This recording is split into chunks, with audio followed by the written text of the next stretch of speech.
Hey everyone, the Portrait here. In this video, I'm gonna do some tweaks on one of my patrons' drawings and doing some commentary. Hopefully it will help you. The right side I'm not gonna touch, and all my adjustment will go on the left image. I think this drawing is pretty good considering the experience of the patron. But I always notice the same little issues that can easily push his art to the next level. And given that art is subjective, our goal is realism. Okay, first I'm going to make some small proportional adjustment. This is not the main goal of this tweaking because you get better at it as time goes on. But generally there's a little bit of a dip between the cheekbone, technically the zygomatic bone, and the jaw. So roughly around this the area right below the eyes and the jaw, you will not be this perfectly round, generally speaking. So I'm gonna bring that in a little bit. These are very small adjustments. Notice how the right, well, from our point of view, the right eyebrow is much higher than the left eyebrow when they should be much more symmetrical. So we're gonna bring that down a little bit. Okay, I'll consider that good enough as the proportion tweak. The issues that I see a lot from this particular patron is that he tends to neglect the transition buffer zones. Basically, if you want to transition, let's say like a shadow area to a light area, there should be a buffer zone where it goes from dark to bright. And as an example, so let's say here, like the difference between one value and the next value, it's like it suddenly changes, like almost immediately changes from one value to the next with no buffers, with no gradient in there. So it gives the viewers this kind of illusion. And I'm sure a lot of you noticed by now, and the artist himself I'm sure noticed by now, you give the viewer that the impression that everything's very angular and sharp. And also make sure that there's rarely a place. There are situations like this, but there's rarely a place where you'll see like a shadow under the eyes, but then it suddenly goes into like a bright value somewhere, and also there's no shadow here. So there's a little bit of inconsistency right there. The highlight on the lips is a little off, but I think this is an unfinished piece. So in terms of the eyes, the coloring of the eyes inside the eyes could be a little bit darker. Even if the person you are drawing has blue eyes, generally, depending on the lighting, it's not going to be this bright. And so of course we're going to tweak that, and we're going to make it a little bit more rounder. So the first thing I'm just going to do is, let's assume I'm using charcoal pencil or whatever, right? We're going to go over the value of the face.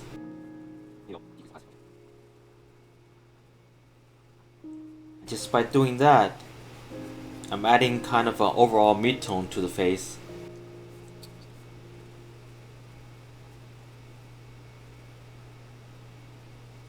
And we tend to over-exaggerate what we see in terms of contrast. So any part of the picture that's bright, we tend to overemphasize it.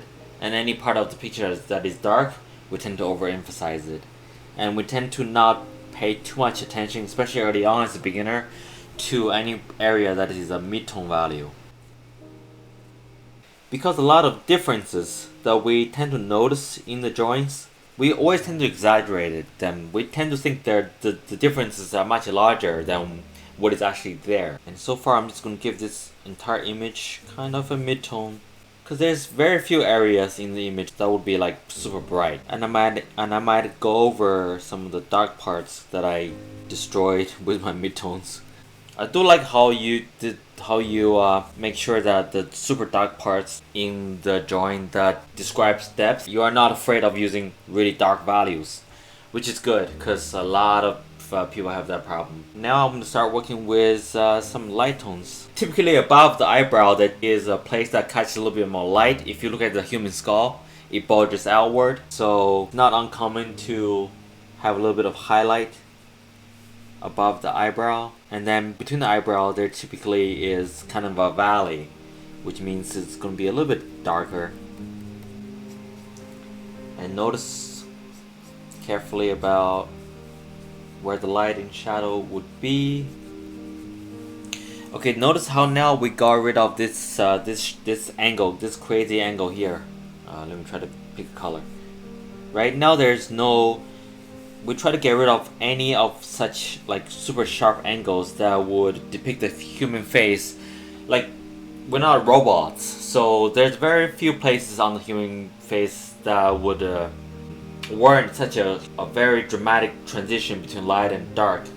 It's generally fairly round. Even places that is pretty angular, there generally is fairly round. They have a little bit of a gradient that you need to take into consideration. Now that we did that, let me start tweaking some of the tones, and I might speed this part up.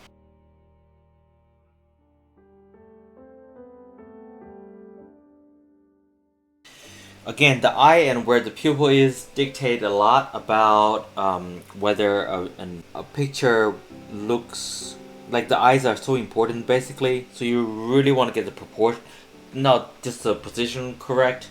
You want to get the values correct, the shape of it and everything. It's one place that I always say, just, you know, it's okay to spend as much time as you need to make sure that this part of the drawing is done correctly. And there is generally a little bit of dark shadow under the eyes, just not quite as dramatic. And of course, you know, this is quite kind of a fast tweaking that I'm doing. It's not meant to be resulting in like a perfect image, but hopefully the principle that I talk about as I go and as I'm doing this will help. So far, like besides early on with that tiny bit of proportion correction, there's nothing that I'm doing you couldn't do with just regular, you know, tools like charcoal. By the way I'm doing this, you'll see that hopefully you'll look okay by the end. You'll see that a lot of the places where we think what the value is not what the actual values are. For example, in the drawing, right, you see all these values here. They're almost as pure as white, even though in reality there should be only be just a few spots that is at the brightest. Vast majority of the places on the face has some kind of value. It's kind of like early on when people are afraid to put down like dark tones. So now it's like pure, just to make sure you're not afraid to put down enough mid-tones. The more you play around with different tone values, the more you can see how they change the way the underlining form appears to the viewer, and the more then you know how to manipulate it and change it. Because all we're doing is really, right, we're creating this optical illusion with 2D tone values, and that changes users' perception of how high or how low something is to us. So it's like that Z dimension, XYZ. We tend to think that the white part in the eyes is bright, and when we draw it, we tend to just leave it as white. But most times they don't necessarily catch all the light. So while it is white, most time it is in some kind of shade. It's not perfectly rebounding all the light back to our eyes. That's why the teeth, where we think it's in our mind, we think it's white, and the whites in the eyes, they're not generally that white in the actual drawing. Sometimes they are, but sometimes in certain parts they are actually quite dark. So this is are all the places where you have to really pay attention to what are you actually observing, or if you're doing concept art, you know, would the light actually reach there? Including all the part that I seemingly sped up. I have spent maybe like 10 minutes, 15 minutes on this drawing. Obviously, if I were to spend a lot more time, I can make this drawing look a lot more photorealistic and or whatever.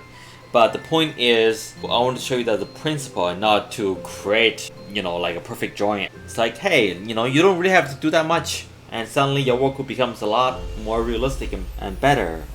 And just by smooth the entire area out, especially from the dark part here to the light part here, instead of creating just a very sharp change, I made into like a smooth tone transition, and that was able to give you a much more natural perception of the form of the nose.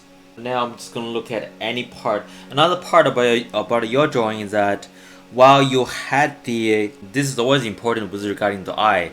While you drew the reflection of the eye, and I can see that in there, because the rest of your iris is so bright, it makes that reflection almost like non-perceivable. Now I can give you some quick pointers regarding the hair. As I mentioned, I don't want to spend too long on the drawing to make it like super perfect. I want to show how easily somebody can just quickly make some changes to a drawing so that it gets to the next level really fast. And what they have already accomplished is not really that far away from this. This is basically like 15 minutes, maybe half hour, right? If you're doing with charcoal and you take your time. Regarding hair, you did a good job, but you didn't pay a little bit more attention. I have a tutorial on hair, on styles of hair. Pay a little bit more attention to the structure of the hair and make the form a little bit more readable and makes more sense to the viewers. So let me show you what I mean. I'm gonna still stick with this brush. That's probably gonna slow me down quite a bit.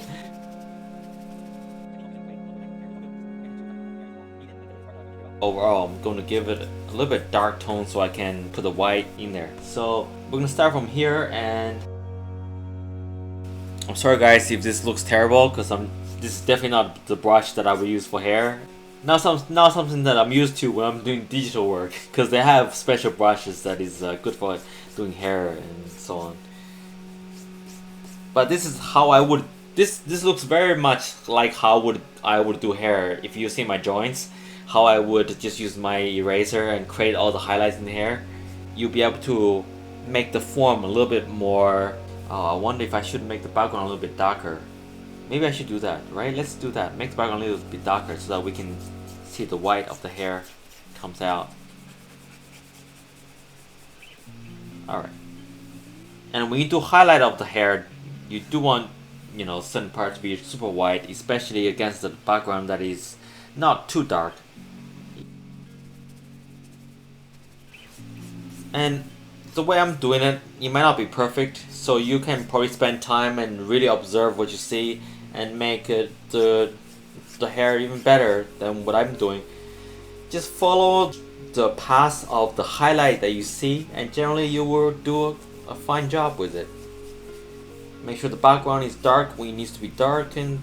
You know, people always ask me, oh yeah, how you do hair? It's like, hair is actually one of the, and those who have seen my tutorial on Patreon know this, hair is always one of the parts in my drawing where I spend the least amount of time on. And I find the most, you know, relaxing time doing, just because how easy it is, relatively speaking. There's some rim light come from behind that highlight the hair. I'm just going to give you some idea. And from here you see that this part here is a little tricky. I can see how this part here is a little tricky. It's like the hair is brushed over, and I see you are trying to do that, but because I think maybe the way you use the charcoal or the way you didn't use the eraser that I recommended perfectly, that you are not able to make all these little strands of hair. You end up making like large areas of whites there. So if you just do that, and suddenly, even just with me just doing such a horrible job at it right now, just doing so fast, you'll see some kind of form happening. And I'm actually following some of the forms you already made, putting highlight in there. And I'm probably missing highlights here and there, which you can add in later. It's all about just, you know, see it as, instead of like individual strands, because then you drive yourself nuts if you try to draw hair that way. See it as like mass volumes, and then the stray hairs you can just add in there. But generally, overall, first of all, see it as like a mass volume of hair that flows this way, that way, and then add the details in later. And I'll come down, and it looks like some of the highlights are here, and it comes down back here. And of course, you can add some stray hair that is black with some stray hair that is white, that is catching light.